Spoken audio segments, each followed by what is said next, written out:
morning, Dr. Bozek. Thank you for joining us here at the space at Port Jefferson. What a pleasure to have you. Thanks for having me, Kevin. Absolutely. So very exciting. You just had a ceremonial groundbreaking for St. Charles.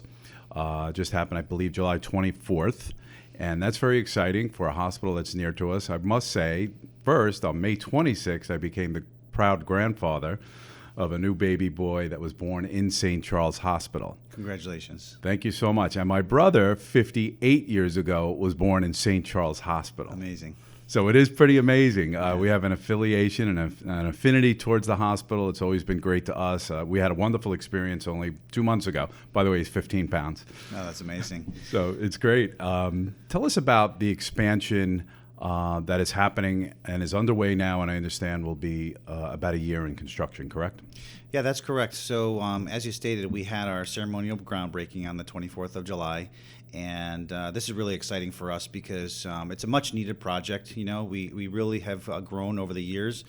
As you know, the hospital's been around since the early 1900s, and, you know, there's been multiple stages over the years, but now our emergency department has gotten to the point where we need to kind of make it a little bit bigger. You know, we have had some new services over the years, and this is going to be really exciting for us because it's going to expand our emergency department by about 4,000 square feet, which is going to add, you know, an additional 10 cubicles or treatment bays.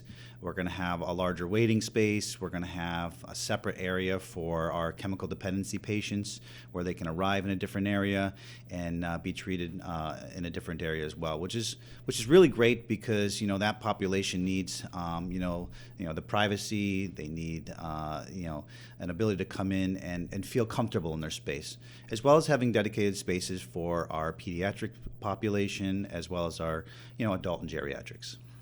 Has the landscape of healthcare changed? Well, we know it has. It's become very corporate. I know that. I don't have to be an expert to see that. But is there more demand for healthcare services? Why the expansion? Why now?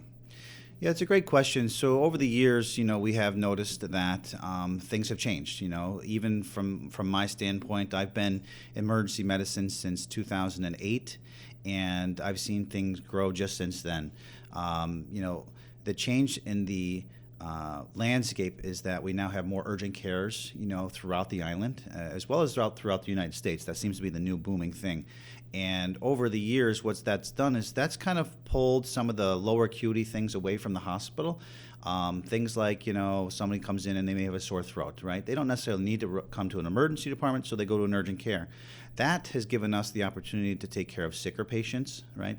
And so over the years, what we've done is, you know, we've needed to expand into our emergency department, our services, to make it so that we're better equipped to take care of those patients. Sicker patients requires more care, but ultimately we can take care of anything, whether or not that's you know, a broken bone, a broken finger, a cut finger, all the way up to strokes and heart attacks. Excellent. When we look at this picture here, can you explain for those that are in Port Jefferson or have been to the hospital what section this would be that is actually new? Yes, certainly. So over in this area here, this is where we have our entrance, and currently this whole wing over here is just the side of a hill, and it goes up. There's like a sidewalk that goes up to the front of the building. So those of you who have been to St. Charles Emergency Department, you have to kind of come down past the hospital a little bit and park in the parking lot. So now what we're going to be doing is we're going to be expanding outward into that hill, creating that additional 4,000 square feet. Excellent. You know, I noticed that, you know, many years ago, thank God I haven't been in the emergency room in a number of years, but it's probably been 20 years, thank God. But I seem to wait like hours in the emergency room, and I'm just wondering, you know, an expansion like this, is it also efficiency? You know, not only does it have better equipment and better staff and everything that you want an emergency room to be, but are we meeting demand with this, is what I'm asking. Sure, that's a great question as well. So one of my roles as the systems medical director at both St. Catherine of Siena Hospital as well as St. Charles Hospital is to look at that, our throughput metrics, right? Throughput is how long does it take for you to come in and get triaged? How long does it take before you see a physician? How long does it take before you get to your ultimate destination, whether or not that's being admitted to the hospital, whether or not that's going home, which ultimately that's what everybody's hoping for. So Throughout this last 9 months, I've made several different changes with our director, Dr. Jeffrey Wheeler, and we've decided to utilize the waiting room much less. And in order to do that, we've needed to make several changes. So by adding this additional space, what will happen is we've already brought our time to see the clinician average time down from 42 minutes down to about 18 minutes. We'd like to get that down even further. Excellent. 8, 9, 10 minutes before you see a clinician, whether or not that's a physician, one of our wonderful physician assistants, depending on what type of care you need. So in addition to that, by utilizing more space, we're able to house patients for a short period of time while they're waiting to go upstairs. And ultimately, we want people, when they're waiting, you know how it is in an emergency department, it's uncomfortable, it's cramped, it's loud. We want patients not to wait very long, but if they do have to, we'd like it to be a more comfortable space. So by adding square footage, this will make a big difference. Excellent. So is there an expansion other than the emergency department at this time, or is there a planned expansion, or is that not necessary? Was this really the focus right now? And if you could talk a little bit about the actual funding of such an expansion like this, some $10 million, I understand $4.2 million may have come from the state, the rest in capital reserves from the hospital? Yes, that's exactly correct. So I'll answer that in 2 parts. So number one, thank you very much to the state for providing this grant for us. This was fantastic. This was really a great way for us to kick off getting this addition started. So $4.2 million was awarded to us. In addition to that, Catholic Health has put in from their own reserves money to make this expansion where it's going to be. And we thank Catholic Health for that as well. In addition to that, we are going to have additional expansions later on. There's other projects that are being worked on in tandem. In the future, we're hoping to have a cardiac cath lab. We're already a gold award-winning stroke center. We'd like to continue with that. We have a really great service that we can provide to our patients. Patients that come in with strokes or acute heart attacks get very quick care. And as they always say, time is cells, and whether or not that's brain cells or heart cells. So it's important that we get patients in very quickly. And by, again, adding additional services, this will allow us to continue to provide that high level of service. Excellent. The hospital itself as a complex and as an employer, what does it mean to the village of Port Jefferson and the surrounding area? Well, I live in this community as well, so I live very local to here. This is my preferred hospital. And matter of fact, my wife was sick recently, needed to come in, and I immediately said, let's go down to St Charles Hospital, because I know that it's quick, it's efficient. I know the practitioners are top notch, and we got really great care. So I think it's really great for the community to have a hospital like this. We see on average around 20 to 23,000 patients per year, depending on volume, flows, and influx, et cetera. And that is a nice round number because it's not too high and it's not too little, what does that mean for me? That means that when I go in, I'm going to get care from the most qualified person right away. Not to take anything away from any tertiary care centers or anything like that, but a lot of times you go into these centers, you're seen by students and interns and residents and fellows before you're seen by the board certified, emergency medicine physician, let's say.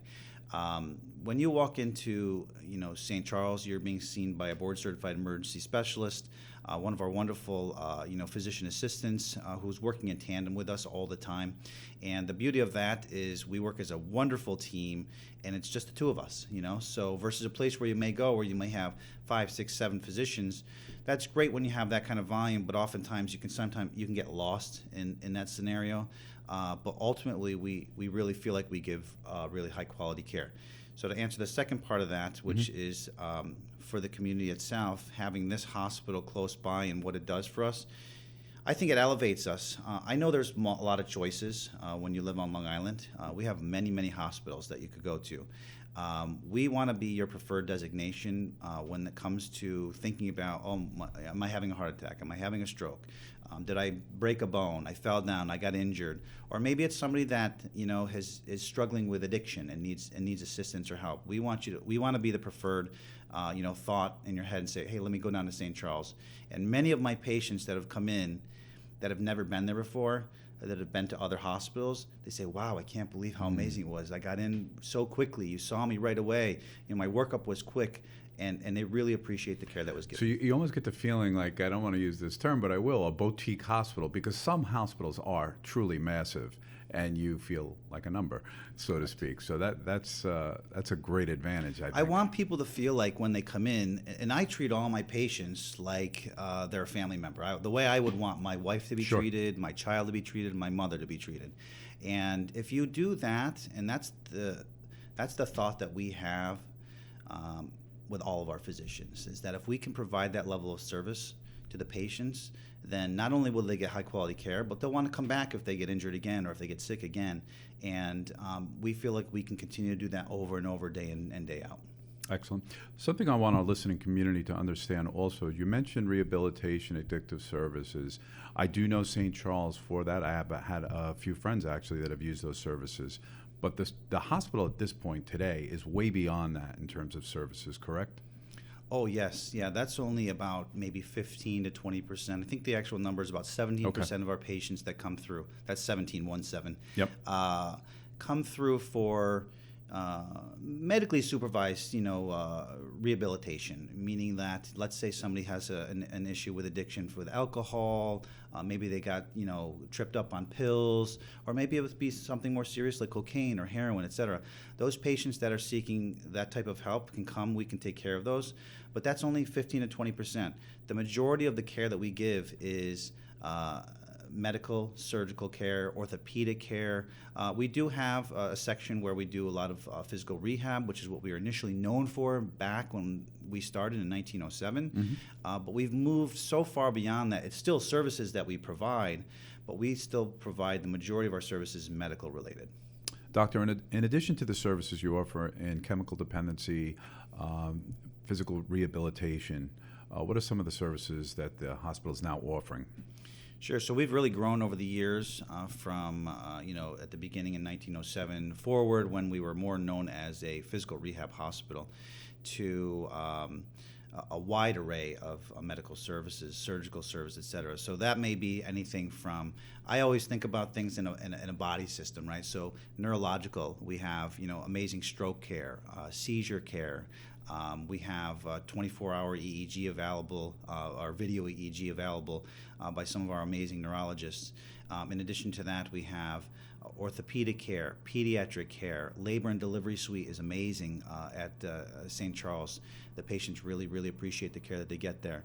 In addition to that, cardiac care, it can be anything from, infections, cuts and bruises in the emergency department, to more things like congestive heart failure, pulmonary edema, you could have pneumonia, et cetera. So the services range right from, all the way from the brain through the heart and lungs, and the kidneys, et cetera. It's funny when you talk about hospitals, and I interview other business people. You really don't want to say, "Hey, come give us a try." You really want the opposite. That's true. Only if you need us. I guess with the exception of the birthing of babies and whatnot. So that's fantastic. I'm very excited about your expansion, Doctor. Let me ask you about your personal path in the health field. I understand you're a DO. What exactly is a DO, and maybe some of your past leading up to that?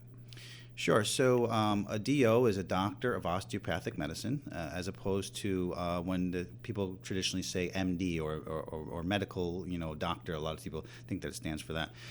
And a doctor of osteopath is a doctor that goes through the same training that an allopathic or MD physician goes through. But in addition to that, we get a little extra training in neuromusculoskeletal medicine. And it's basically the way the body works in conjunction with the spine and the spinal nerves. Each spinal nerve innervates a different part of the body, or goes to a different part of the body, and gives it, somewhat of its function in the way that it works. And we've learned through different manipulative treatments how we can kind of help with some of that. Now, a lot of DOs don't even use this therapy or treatment. So, for instance, in the emergency department, I don't really use osteopathic therapy nearly as much as somebody who is maybe a family practitioner or out in the community. But we get identical training that an allopath does. My path through medicine has been a little bit different than most. When I was young, I wasn't really sure what I wanted to do, but I knew I liked medicine. I've always had a strong affinity to kind of be around people and help people. So I started out as a nurse's assistant. Shortly after that, I went to nursing school. While I was in nursing school, I got my LPN degree. Then I became a registered nurse. Shortly after that, I started working in the ICU, and I worked medicine, I worked surgery, I worked in the emergency department, and ultimately, eventually felt as though I should go on to medical school. And when I was making a choice between MD and DO, I gravitated towards DO because I liked the way that they had more of a hands-on approach. Not to say that MDs or allopaths don't have that. I have Sure. a lot of colleagues that are MDs that are amazing physicians, but we have the same training that MDs do. It's just a little bit different because we get additional training. Question: does a patient come in and particularly ask for one or the other? Ever? Is this something that's now happening? I know back in the day maybe it didn't happen, but does it happen today? So what I've found working here on Long Island, because we have the New York Institute of Technology, which is a osteopathic school, in our community there's so many DOs interspersed with so many MDs that now it's kind of gotten lost a little bit as to who is what. So I haven't seen here on Long Island much where people have asked for one or the other. Different parts of the country, like when I was training in Pennsylvania, I did see that. Upstate New York is where I'm originally from. I'm up near Syracuse. We didn't see very many osteopathic physicians, so it was almost all allopaths. But now, with the school I went to, which is Lake Erie College of Osteopathic Medicine, also known as LECOM, they have I think 4 different schools now in different areas of the country. It may even be more than that. And we're just really filling that gap that we're missing, because in the United States, there are just not enough physicians anymore to go around. Really? We are finding it harder and harder to recruit as more and more physicians are shying away from hospital medicine, especially since the COVID pandemic. Okay. We have found that, physicians are more apt to be in the office setting where they can kind of control things on their own, which is nice. But we really need people in the hospital, because when you get acutely ill, that's where you really want to have your best amazing physicians, where they can be ready to take care of you at a moment's notice. So in terms of time schedule, let's let our community know what it looks like in terms of this emergency department expansion and when that may be completed. Yes, so we're actually starting construction this week.